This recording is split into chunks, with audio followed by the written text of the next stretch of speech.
Eu vou pedir para o Sam anunciar, mas você está vendo aí que é a guerra aí. A gente está falando da guerra Rússia e Ucrânia. Exatamente. É um assunto que a turma tem muita curiosidade e para saber exatamente o que está acontecendo.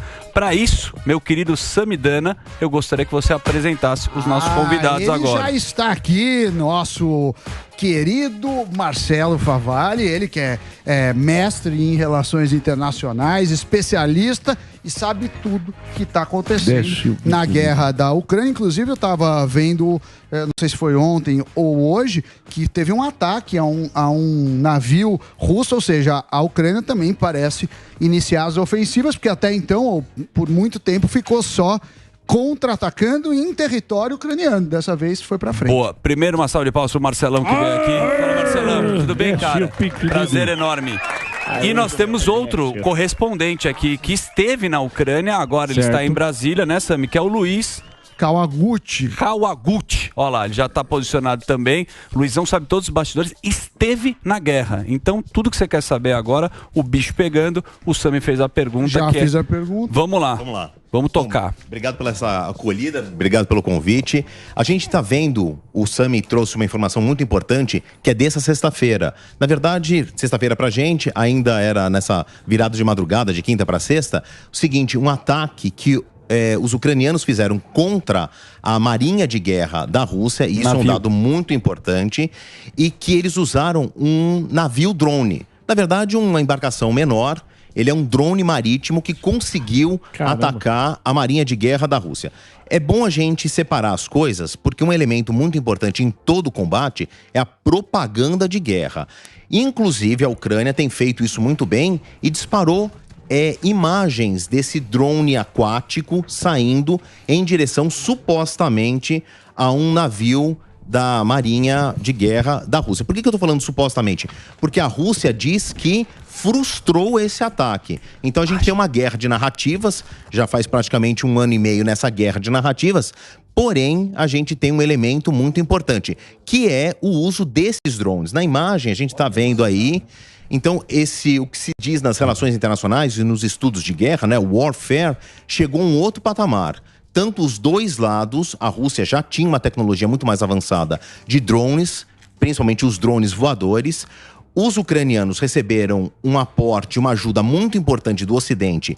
Leia-se, então, Inglaterra, França, Alemanha, Estados Unidos e Canadá, que turbinaram essa tecnologia dentro da Ucrânia de contraofensiva, uma capacidade de contraofensiva dos ucranianos com drones. E por isso a gente conseguiu ver na última semana esses ataques às capitais, o que até então era raro. Sim, o bicho pegando. Ô Marcelão, deixa eu chamar também o Luiz Kawaguchi aqui, que ele é da Gazeta do Povo aqui. Tudo bem, Luizão? Tudo bem, Daniel? Uma honra estar aqui no Pânico, cobrir a guerra da Ucrânia para a Jovem Pan também. Mas não tinha tido a honra de participar aqui com vocês. Muito obrigado pela oportunidade. Cara, eu quero primeiro te parabenizar, porque para fazer esse tipo de jornalismo, cara, tem que ter muita coragem. Exatamente. Né? E eu, acho que eu tive vontade já de fazer isso, mas eu sou muito frouxo. Então, não tenho essa capacidade igual. Opinião. Total. E você, para comer cheeseburger, você come pra caramba. Mas o que eu queria falar é da sua experiência, cara. Como é que foi? Você foi pra Ucrânia. Isso foi mesmo? Você foi lá, trincheira e o cacete? Sim. Exatamente. Eu estava... Logo que começou a guerra, na verdade, eu comecei a ir para a Ucrânia antes de estourar a guerra. Eu estava até conversando com um analista militar aqui, o Coronel Paulo Filho. Ele falou, corre para lá que vai estourar. Acabou estourando quando eu estava em deslocamento. Eu estava no aeroporto do Catar, cancelaram todos os voos porque os aeroportos ucranianos tinham sido bombardeados, né? E realmente tem algumas situações que são perigosas. Na verdade, o que motiva é a gente mostrar a situação da população, né? Essa imagem que aparece, inclusive, é perto da principal frente de batalha que está acontecendo agora, ali perto de Zaporizhia. Caramba! Eu estava indo para uma dessas cidades e aí bombardearam o carro. Foi terrível, assim, foi bem complicado. Essa, inclusive, é uma matéria que a gente deu aqui na Jovem Pan. O carro ficou ficou bastante destruído. Graças a Deus, aí ele ainda funcionava, o motor, a gente conseguiu escapar. Quem está no rádio, desculpa te interromper, a gente está mostrando imagens. Dedê, dá para colocar o áudio da matéria dele que ele fez aqui para Jovem Pan? Cara, olha o cara no meio da guerra. Meu Deus. O Luiz Kawaguchi. fez aqui a matéria para Jovem Pan, para Pan News. E olha isso aí, cara, é uma experiência de vida e tá no meio de um negócio assim que, putz, você não consegue imaginar a adrenalina que é, né, Albeta? No meio do tem áudio dessa matéria? Não tem. Tudo bem, sem problema, a gente continua. Na Ucrânia, você está vendo Fala. as imagens ali. A gente vê a dificuldade do terreno, aliás, boa parte da discussão foi justamente isso, de como é que os russos estavam tendo dificuldade naquele momento. Aí a gente está vendo a imagem do Kawaguchi, justamente daquele dia onde ele acabou tendo. Você vê? Boa. E beleza. E agora você está em Brasília, né? Mas continua cobrindo os bastidores dessa guerra. Eu continuo acompanhando aqui, também, além de cobrir para a Jovem Pan, também cobrir para a Gazeta do Povo. Eu sou editor de política agora da Gazeta do Povo, mas sempre acompanhando. Inclusive, o dado que eu queria trazer, fora essa questão dos drones, que é importantíssima, parece que começou agora tá todo mundo falando a contraofensiva ucraniana, eles vão retomar território, e aí todo mundo começou a reclamar, falou, não, tá indo muito devagar, essa contraofensiva não vai acontecer. Só que eu lembro que no ano passado eles anunciaram a contraofensiva em julho e ela só começou em setembro, na verdade. E parece que agora o negócio vai esquentar mais, parece que a gente sabe onde que vai ser o ataque principal agora, que é justamente na região de Zaporizhia, onde passaram essas imagens agora há pouco, era na cidade de Kamiansk que o meu carro foi bombardeado. Inclusive, devo lembrar que estava completamente identificado como imprensa, escrito em russo, inclusive, e os russos bombardearam a gente com morteiros, né? Meu Deus. Agora parece que vai ser a principal frente da contraofensiva ucraniana, vai ser exatamente naquela, assim, poucos quilômetros dessa cidade onde aconteceu esse ataque. Eu fui atacado em abril do ano passado, já estava quente lá, e agora parece que o principal da guerra vai acontecer ali, bem naquela região agora. Ô Marcelo... Não, rapidinho, eu só queria perguntar pro Marcelo, depois o Luiz também pode comentar, a dificuldade que é cobrir quando a gente tem a Rússia, que você estava falando até de propaganda. Qual é a dificuldade de você acreditar nos dados fornecidos? Isso também faz parte da guerra. Como é que é esse trabalho de verificar o que o país está me mandando e checar se aquilo é verdade, ou não? A gente tem dois elementos que são muito importantes, que são os leitores internacionais.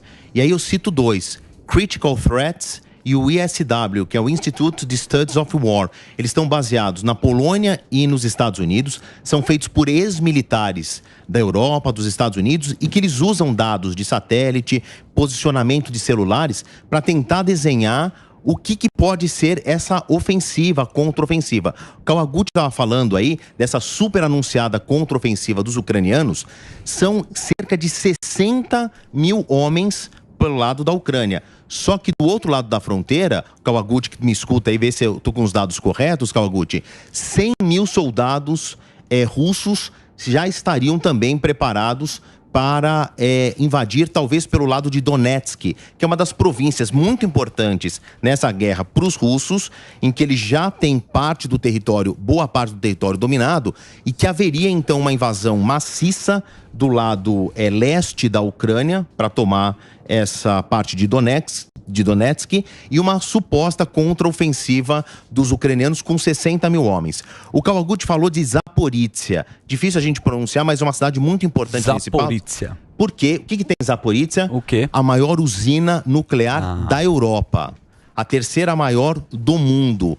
E, recentemente, estes leitores internacionais, o Institute of Studies of War, montou um mapa de todo um entrincheiramento a partir do sul de Zaporizhia, o que indica que existem pelotões se direcionando para essa cidade no entorno da usina nuclear. Inclusive, as Nações Unidas, que um dos seus agentes, uma das suas agências, a Organização Internacional de Energia Atômica, pediu muito cuidado para toda a movimentação de tropas e combates em torno de Zaporizhia, porque poderíamos ter um acidente nuclear. A explosão de Zaporizhia, uma suposta explosão de Zaporizhia, deixaria o acidente nuclear de Chernobyl no chinelo. Caramba! Ela é mais ou menos umas 5, 8 vezes maior do que Chernobyl.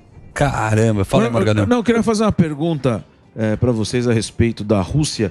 Você acha que a Rússia achou que ia demorar tanto tempo? Porque eu e muita gente não acreditava que a Ucrânia ia resistir tanto tempo assim, né? Eu queria saber a sua opinião, se isso está sendo visto pela turma lá na Rússia como, não vou dizer uma derrota, mas eles foram com muito sede ao pote e achou que ia ser bem fácil dominar a Ucrânia, não? Morgado, quando começou a movimentação e o Vladimir Putin falou, calma, mundo, não é nada, é só um exercício de guerra. Sim. Eles começaram a colocar tropas nas fronteiras da Rússia para a Ucrânia, e principalmente de Belarus, que fica no norte, faz uma tríplice fronteira entre Belarus, Ucrânia e Rússia. Também tinham soldados russos nessa região.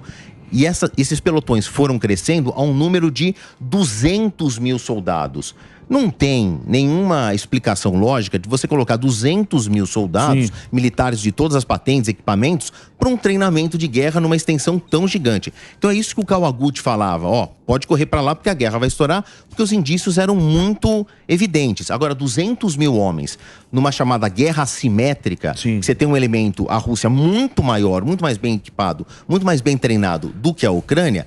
Todo mundo, inclusive os próprios russos, suponho eu, imaginavam que vai ser uma guerra de semanas, talvez meses. Dia 24 agora, ela completa 1 ano e meio e não existe a menor perspectiva de arrefecimento.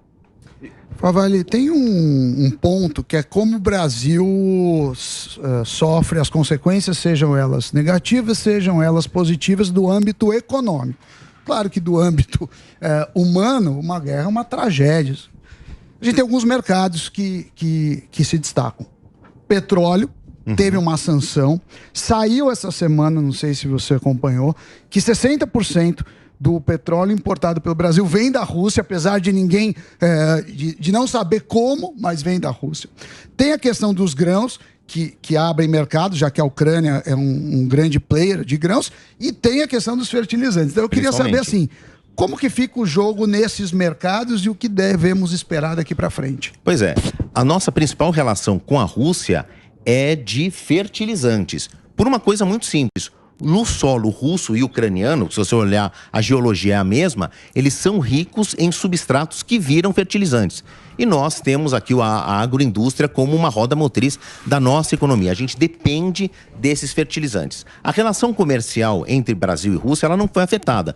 Tanto que o então presidente Jair Bolsonaro, muito criticado, foi até a Rússia nessa situação de guerra, pré-guerra, para manter ali um laço muito bem amarrado com a Rússia. A gente depende dos fertilizantes que vêm da Rússia. Agora, eles também estão com problemas, porque não adianta você só extrair o seu material, que você precisa entregá-lo. Eles estão com problemas de escoamento, porque uma das zonas de guerra é justamente o Mar de Azov, que se liga com o Mar Negro, que liga-se com o Mar Mediterrâneo. É preciso ter essa passagem livre para o escoamento de fertilizantes.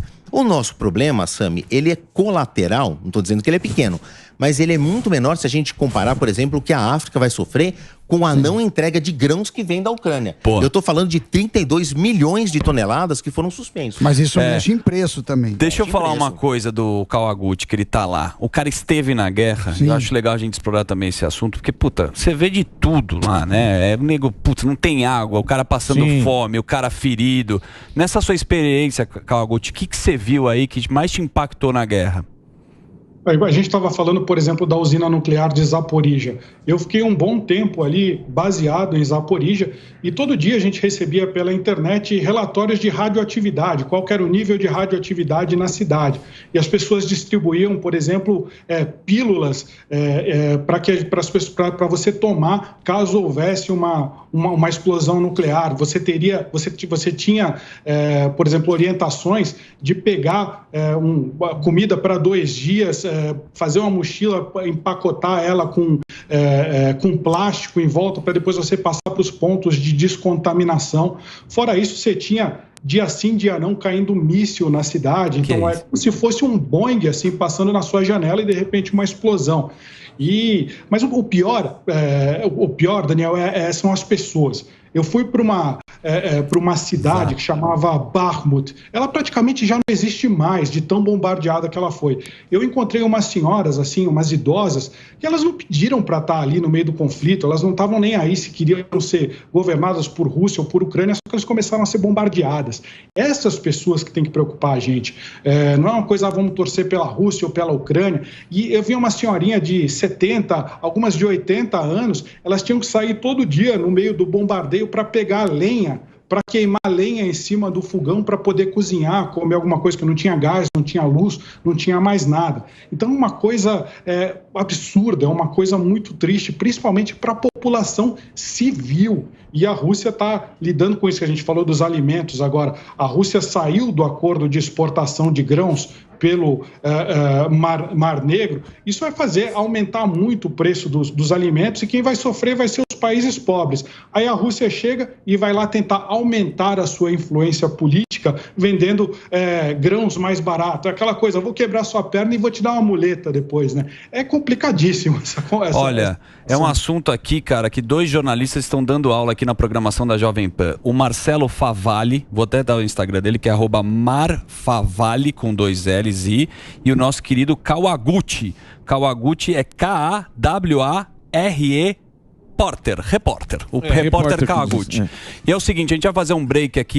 Vamos continuar nesse assunto que a gente quer saber muito ainda da história do Putin e as relações que ele tem com Xi Jinping, Erdogan, para onde ele está indo, para onde essa guerra vai acontecer.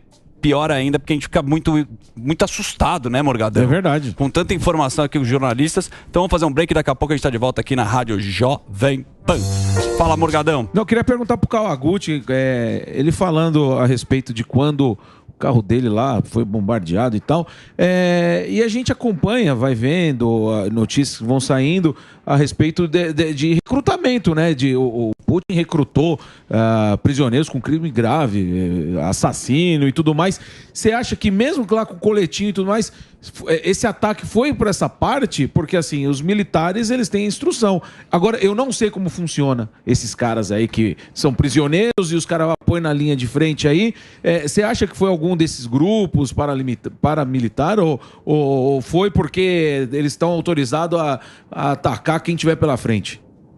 Muito bem lembrado, Morgado. Por exemplo, o Putin, Putin e o Yevgeny Prigozhin, que é o líder do grupo mercenário Wagner, eles ainda vão nas prisões e recrutam os presos, falam, vai lá lutar.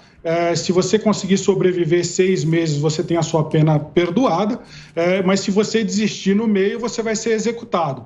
Então, eles mandam essas pessoas como bucha de canhão, literalmente. Eles dão uma arma leve, que no caso da guerra, a arma leve é um fuzil. Você dá um fuzil, você dá talvez um lançador de rojão e fala, avança, vai para cima da trincheira do inimigo. Sem apoio de artilharia, sem apoio de tanque, é literalmente a bucha de canhão. Então esses caras vão lá para matar ou morrer, eles não estão preocupados quem é civil, quem é militar, mas em linhas gerais não há punição no exército russo para quem faz esse tipo de atrocidades contra civis. A pessoa não é punida, em tribunais internacionais. Nesse meu caso, eles usaram morteiros pesados. A gente usava coletes à prova de balas, até posso mostrar para vocês aqui. A gente usava colete, isso, caramba.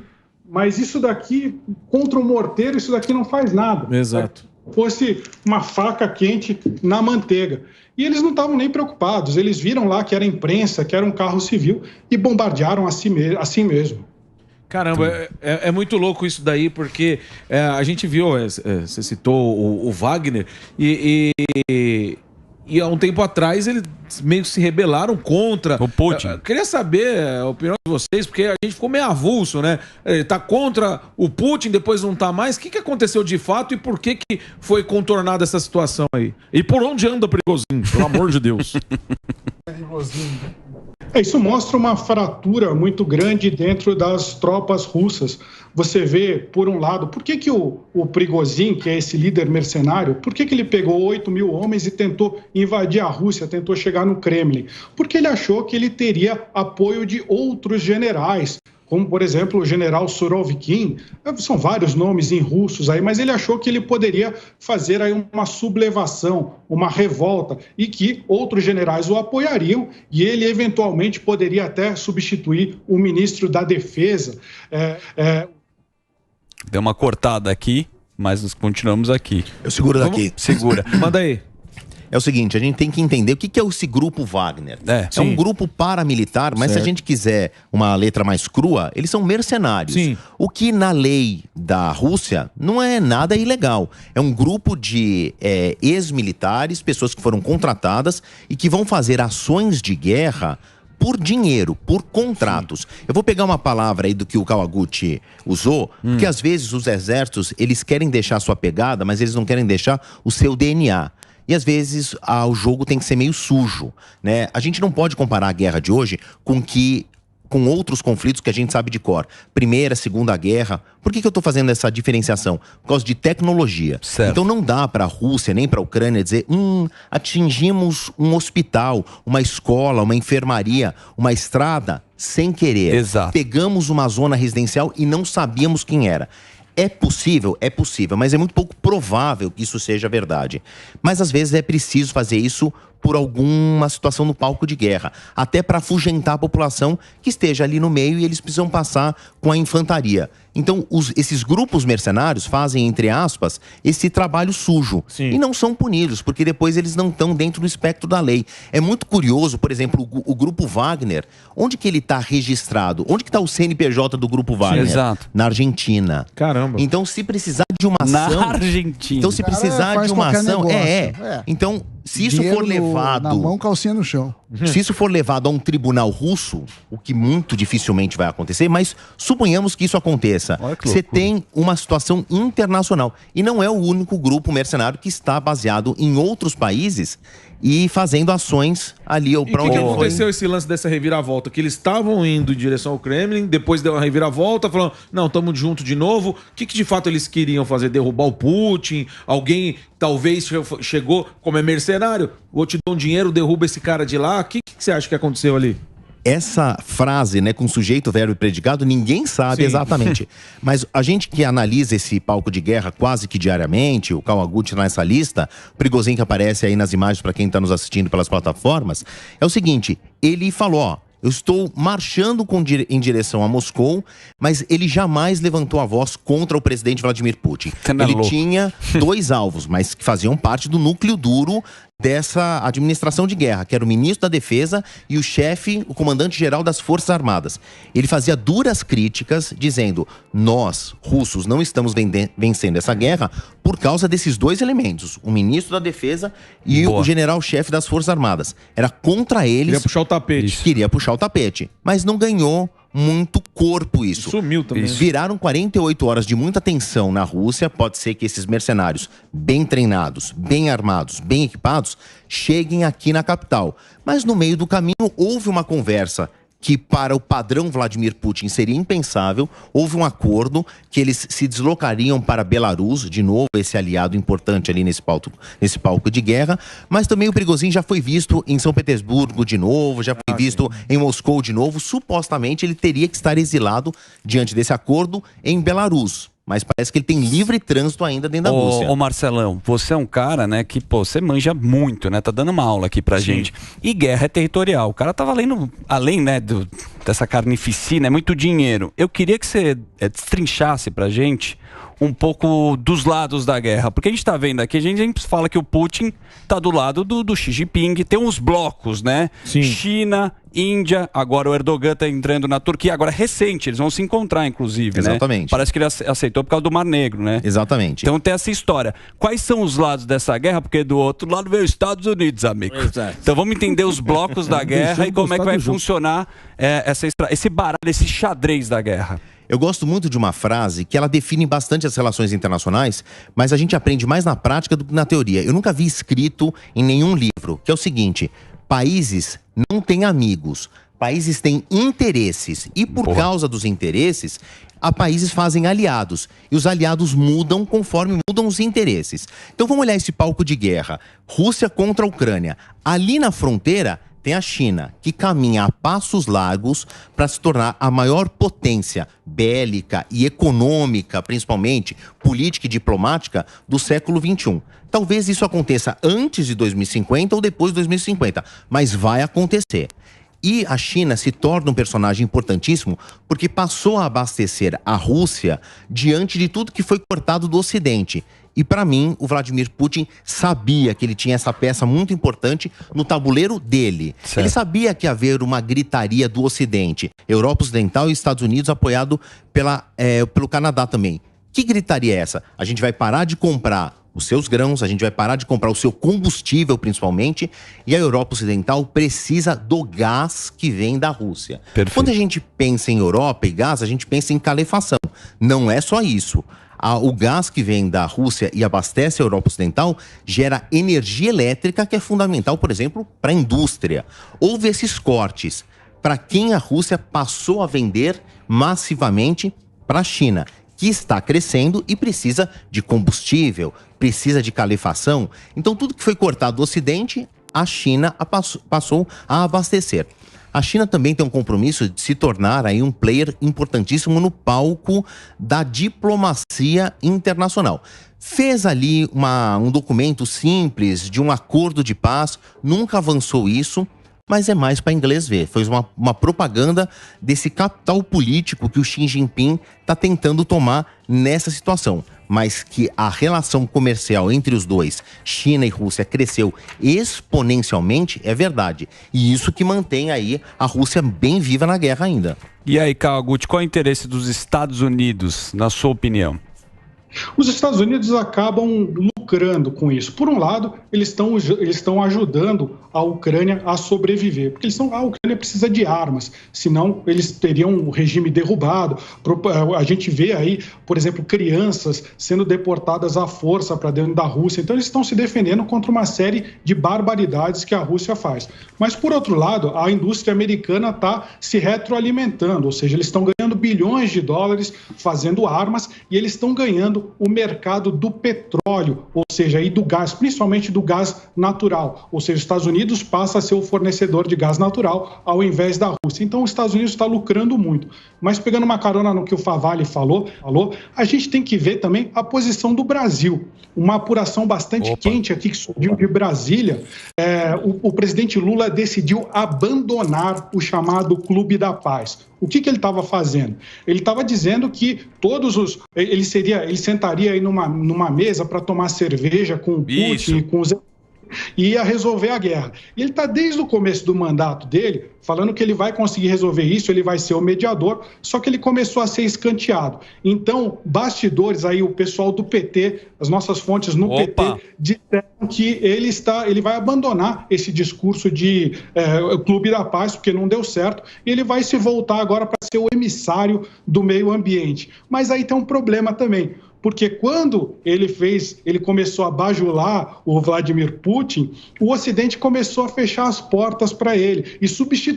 O Lula não é mais o garoto do meio ambiente, do clima, o cara que é bacana, porque outra pessoa já entrou no lugar dele, a Mia Mottley, que é a premier de Barbados. Porque ele ajudou o Putin, o Ocidente fechou as portas para ele como emissário do meio ambiente. E no final ele acabou ficando sem nada. E pegou mal, hein, Kawaguchi? Essa história aí do Lula não foi só aí, né? Depois daquele encontro que ele não teve com o Zelensky, aí o Zelensky chamou recente pro Lula ir lá, e ele vai se atrapalhando muito, mas se os mercenários estão lá com a Argentina, então depois, daqui a pouco tá no Brasil, aí a gente se mete nessa guerra, né, Albetá? Exatamente, queria fazer uma pergunta aqui pro Kawaguchi, que é da nossa querida Oksânia. Oksânia, que ela é ucraniana. Boa. Exatamente. Beijo pra Oksânia. Você tava falando aí do Lula, e ela fez uma pergunta que você acha da propaganda pró-russa notória, que já foi exposta pelos serviços de inteligência austríaco, que descredibiliza ou não o jornalismo por aqui, Kawaguchi?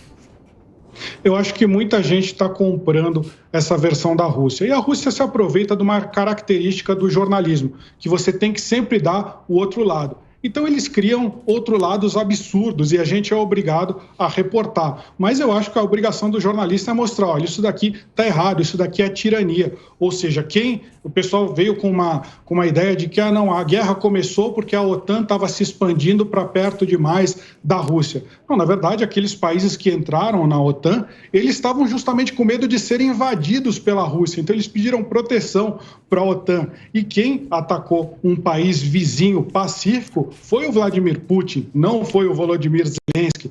Então as pessoas começam a fazer uns raciocínios intrincados e para tentar fugir da realidade, que é um país atacou o outro sem uma justificativa. Essa propaganda já funcionou na África, por exemplo.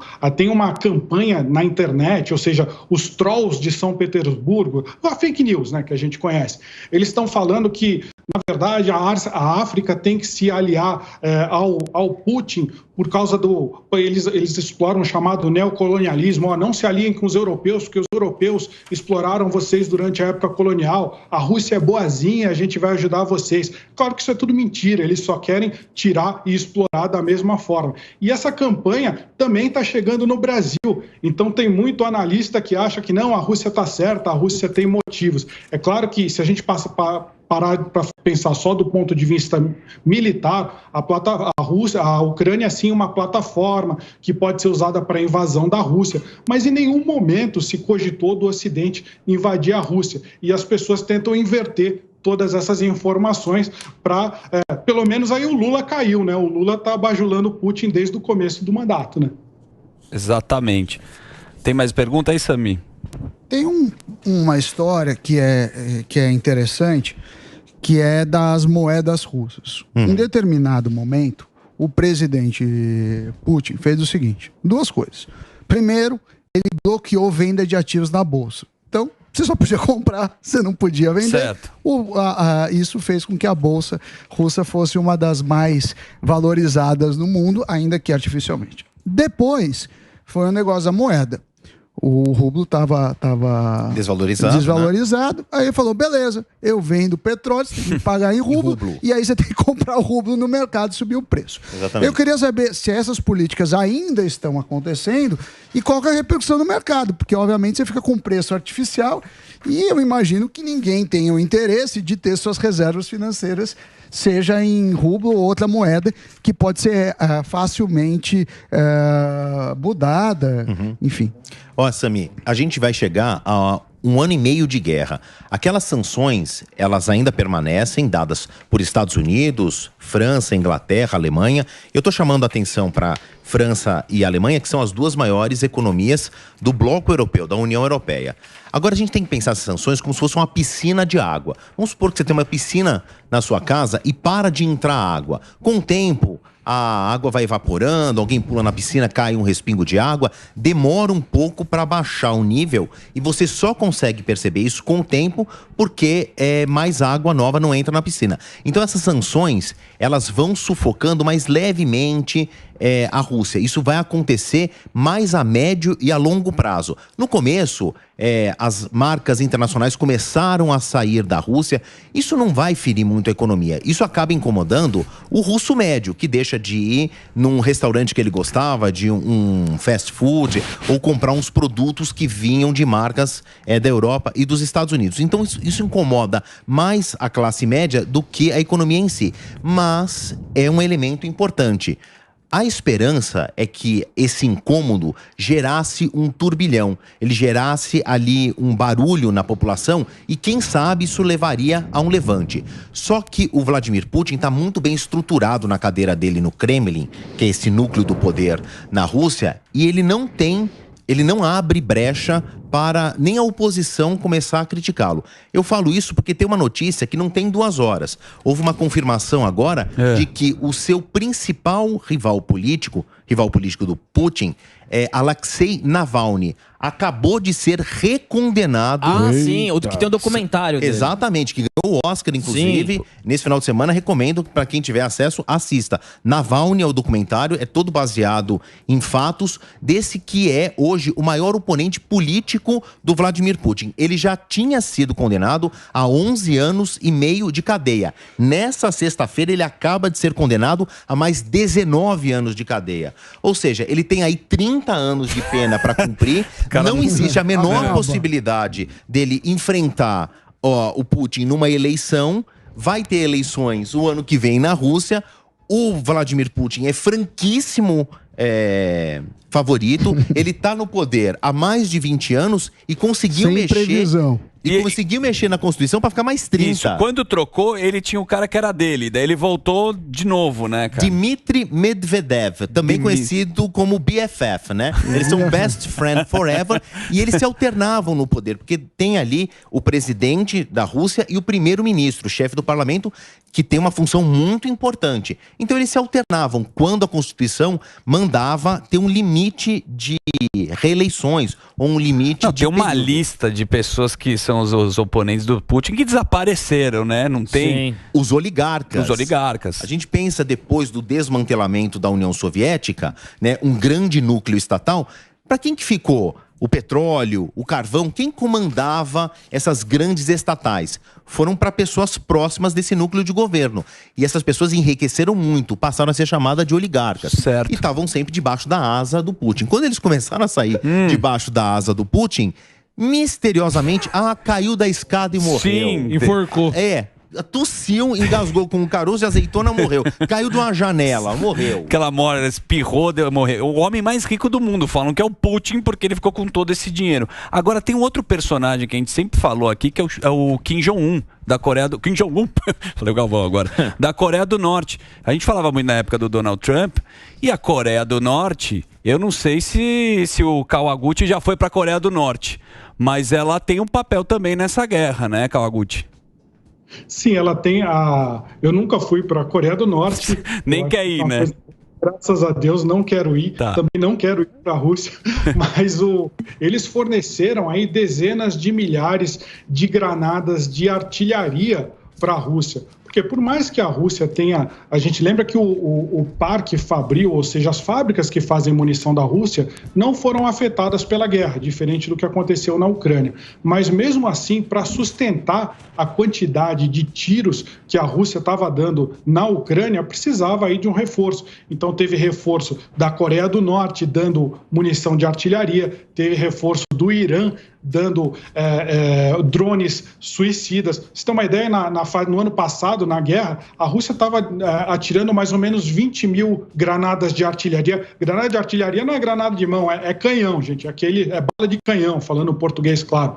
20 mil por dia. Então, para você, isso é quase o que o Ocidente leva para fazer para um mês. Então ele precisava muito dessa ajuda. Então se uniram aí, como o Favalli já explicou brilhantemente. Você tem aí esse eixo, eu gosto de chamar do eixo dos tiranos, né? Você tem o Putin, você tem o Kim Jong-un, você tem a ditadura lá do Irã, você tem o Xi Jinping da China. Então é complicadíssimo. E eu lembro, é com eles que o Brasil está querendo se aliar. Fala, não, vamos ter mais oportunidade e tal. Eu acho que é uma furada você se aliar com autocratas e com tiranos. Eu não consigo ver nenhuma justificativa para fazer isso. Mesmo que fosse uma coisa utilitarista, vamos se vender, vamos ganhar mais dinheiro. Mas nem isso o Brasil vai conseguir.